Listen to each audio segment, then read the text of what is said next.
You know, life has a way of bringing unexpected surprises, and this week I'm experiencing one of the best. I've been contacted by some old friends, people I haven't seen in 58 years because of a book I wrote. I'll be leaving Friday morning and driving to Columbus, Georgia to have lunch with three of my childhood friends that I hadn't seen or spoken with in almost 6 decades. Well, one of the guys came across my book about a year ago after reading some reviews and decided to order a copy. Then sometime in late November or early December, this same friend attended an event where the speaker, his personal friend, was a retired Southern Conference football official.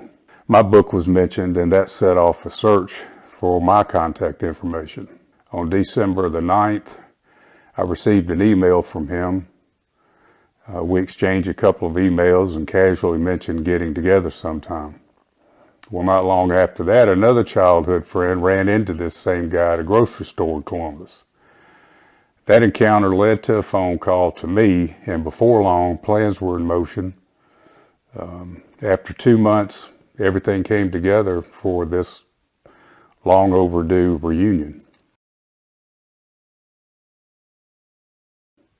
You know, the fact that this is happening is not just exciting, but truly the grace of God. My first thought was, what are the chances of this happening?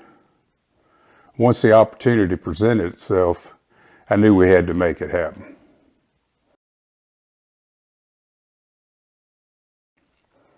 Writing Saturdays in the South brought me out of the shadows of officiating.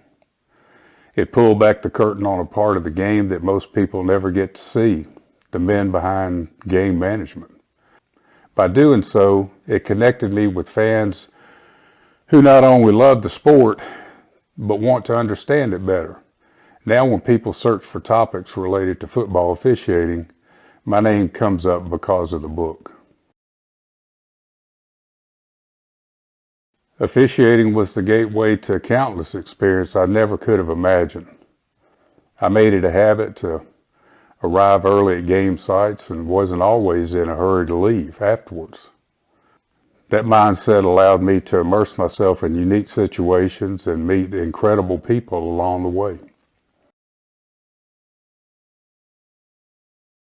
Having a passion, whether it's for a hobby, a career, or personal interest, has so many benefits.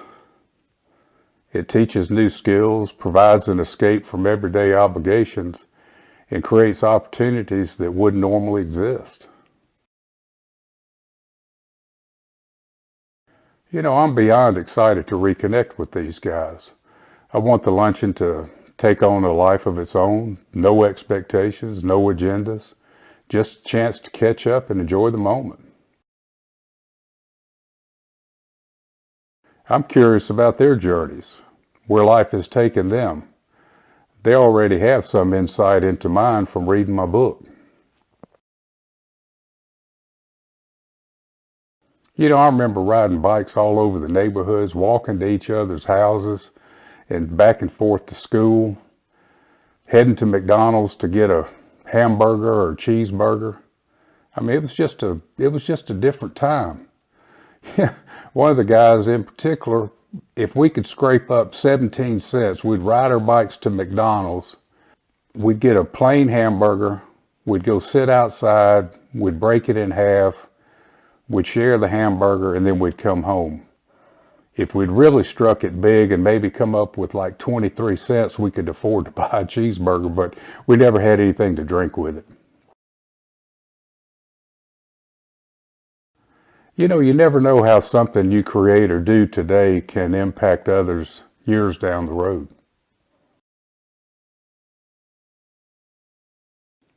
You know, as you get older, you start depending more on friends and acquaintances. Your children grow up and have their own lives, keeping busy with their responsibilities. Your siblings are getting older just like you. That's why having a strong support system around you is so important. Well, I can't wait to share what happens at the reunion. Over the following week, when I get back home from Columbus, I'll be putting together a follow-up video with highlights from the reunion, as well as my final thoughts on the experience. Have you ever reconnected with someone after decades? Share your story in the comments. I'd love to hear about it.